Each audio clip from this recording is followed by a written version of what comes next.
Indonesia menyimpan banyak sekali sejarah kelam yang sangat mengerikan.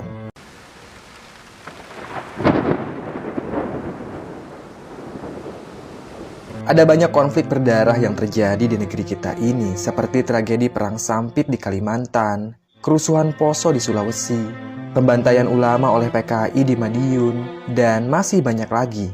Semua tragedi itu tentu menimbulkan pertumpahan darah yang tidak sedikit. Banyak sekali orang yang mati sia-sia. Anak-anak yang masih belia harus menjadi yatim piatu karena orang tua mereka meninggal dalam tragedi itu. Dari semua tragedi tersebut, ada satu tragedi yang menarik untuk dibahas, yaitu tentang Ninja Banyuwangi. Kisah tentang Ninja Banyuwangi sempat menggemparkan masyarakat Indonesia kala itu. Lantaran banyak sekali korban yang dibunuh oleh sosok yang disebut ninja. Sebenarnya, tragedi pembantaian itu terjadi pada tahun 1998 dan dikenal dengan sebutan pembantaian Banyuwangi. Targetnya adalah orang-orang yang melakukan praktik ilmu hitam atau biasa disebut santet dan tenung. Selain itu, para ulama dan guru ngaji tak luput dari target pembantaian. Sayangnya, hingga saat ini motif pembunuhan itu masih belum jelas.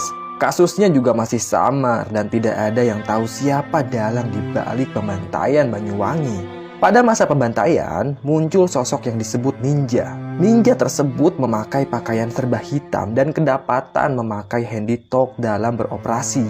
Sebenarnya, ada dua versi mengenai ninja ini. Ada yang menyebut bahwa ninja tersebut adalah orang yang hanya berkostum hitam dan membawa senjata. Dan ada juga yang menceritakan bahwa ninja yang mereka lihat adalah seperti ninja di Jepang dan mampu bergerak ringan melompat dari sisi ke sisi dengan sangat cepat. Para ninja itulah yang menjadi eksekutor pembantaian. Mereka sangat terlatih dan sistematis. Saat mereka menyerang, maka listrik akan mati secara tiba-tiba. Dan sesaat kemudian terdapat orang yang sudah meninggal karena dibunuh. Keadaan mayat saat itu ada yang terpotong-potong, patah tulang, atau kepalanya pecah. Pembunuhan pertama terjadi pada Februari 1998. Dan pada bulan berikutnya, korban yang mati malah semakin banyak. Setelah dilakukan pendataan korban, ternyata banyak di antara mereka yang memang bukan dukun santet, melainkan guru ngaji atau bisa disebut ulama.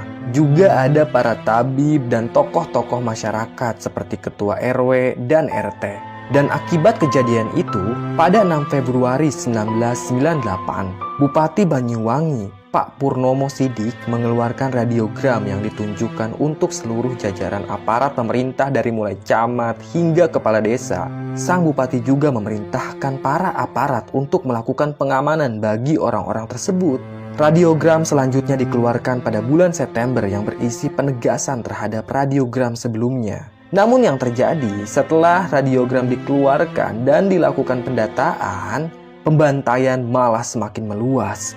Dalam sehari ada 2-9 orang yang terbunuh. Sehingga masyarakat berasumsi bahwa radiogram bupati tersebut adalah penyebab dari pembantaian tragis itu. Sementara perintah pengamanan adalah dalih pemerintah untuk membasmi tokoh-tokoh yang berlawanan ideologi dengan pemerintah. Demikianlah asumsi masyarakat pada waktu itu. Kemudian, terlepas dari spekulasi yang muncul akibat radiogram yang dikeluarkan bupati, para ulama di Kabupaten Banyuwangi menganggap informasi radiogram itu terlalu transparan sehingga bocor ke pihak massa pembantai dan menyebabkan banyak orang yang kehilangan nyawanya. Berdasarkan hal tersebut, para ulama menilai bahwa kepemimpinan Bupati Pur gagal, sehingga Bupati Pur dipaksa untuk mundur dari jabatannya. Di samping itu, ada hal yang aneh terjadi di masa pembantaian, yaitu munculnya gelandangan dan orang gila di penjuru Kabupaten Banyuwangi, baik di desa maupun di kota. Para orang gila itu menunjukkan hal yang janggal, seperti mampu menjawab dengan baik pertanyaan dari masyarakat setempat. Setelah tragedi pembantaian itu usai, para gelandangan dan orang gila hilang begitu saja, entah kemana. Baik, dari fakta tragedi Ninja Banyuwangi, kali ini Mbah mau cerita tentang seorang pelaku pembunuhan yang bernama Maman. Tentu nama ini adalah nama samaran dan tidak ada kaitannya dengan cerita yang akan Mbah bawakan. Dikisahkan, Maman adalah seorang lelaki yang berumur 32 tahun. Dia tinggal di salah satu desa yang letaknya jauh dari Kabupaten Banyuwangi. Maman sudah berkeluarga. Dia dikaruniai satu orang anak laki-laki yang masih kecil, umurnya sekitar 10 tahunan. Dulu, sebelum menikah, Maman adalah seorang garong atau preman pasar. Dia sangat beringas dan kejam. Anak buahnya banyak sekali.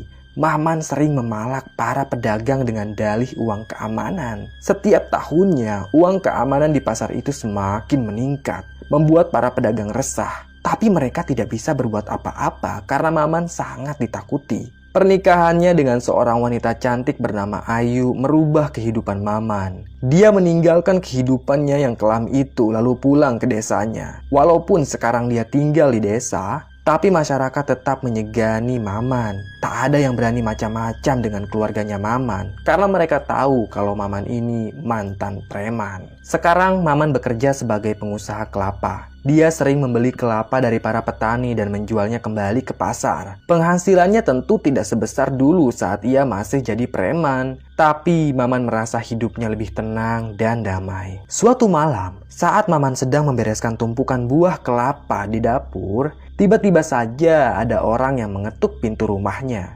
Segera Maman membukakan pintu. Tampak 3 lelaki berbadan besar dan berjaket hitam berdiri di depan pintu. Maman tak kenal 3 lelaki itu. Wajah mereka tampak asing. Dengan Pak Maman, tanya salah satu dari mereka. "Iya, betul. Kalian siapa dan ada perlu apa dengan saya?" tanya Maman. "Boleh kami masuk?" ucap salah satu lelaki di hadapannya Maman. Maman pun mengangguk. Dia mempersilahkan ketiga tamunya itu untuk masuk.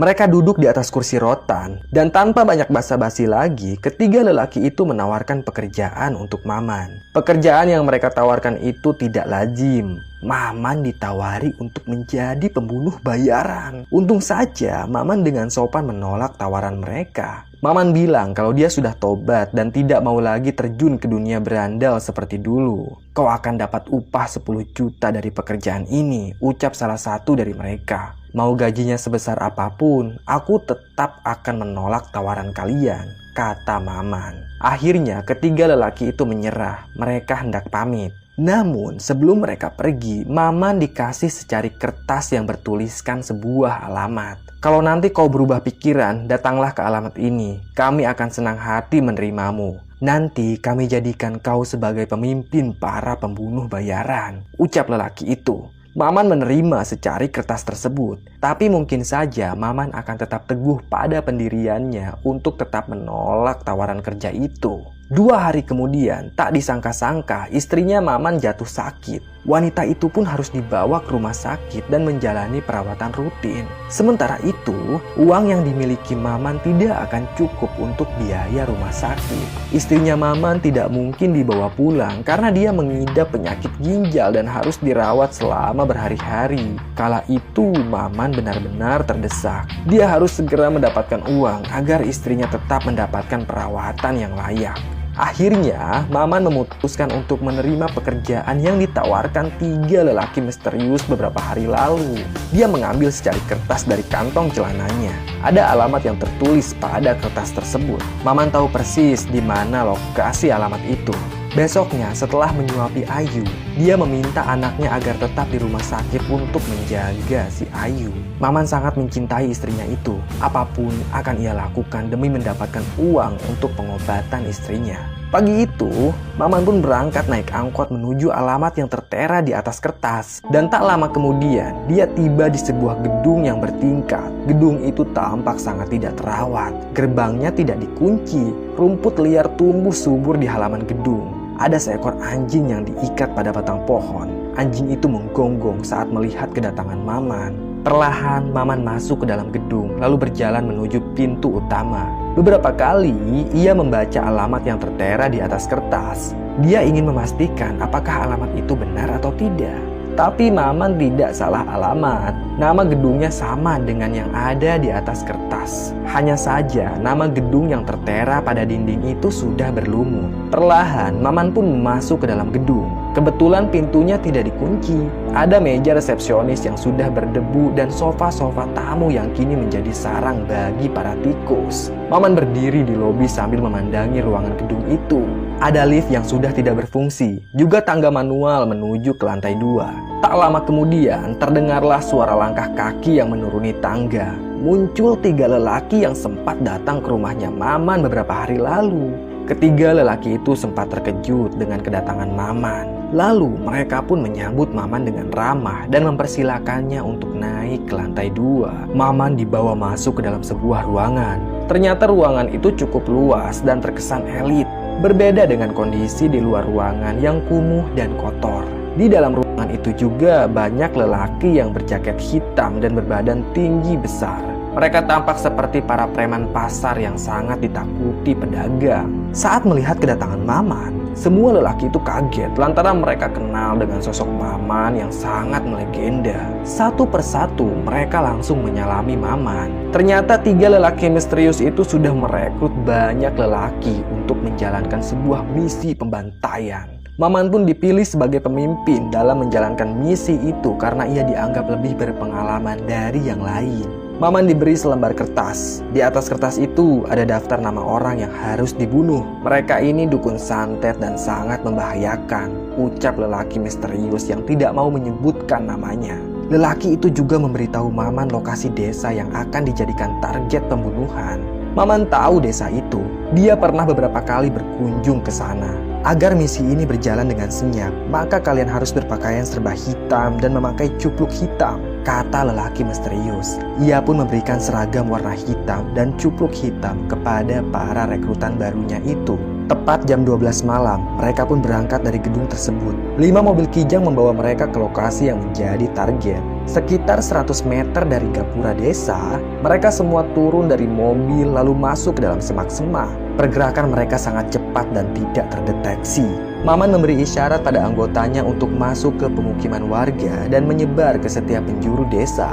Tidak sulit bagi mereka untuk menemukan rumah orang-orang yang diduga dukun santet karena di pintu rumah mereka ada tanda silang berwarna merah.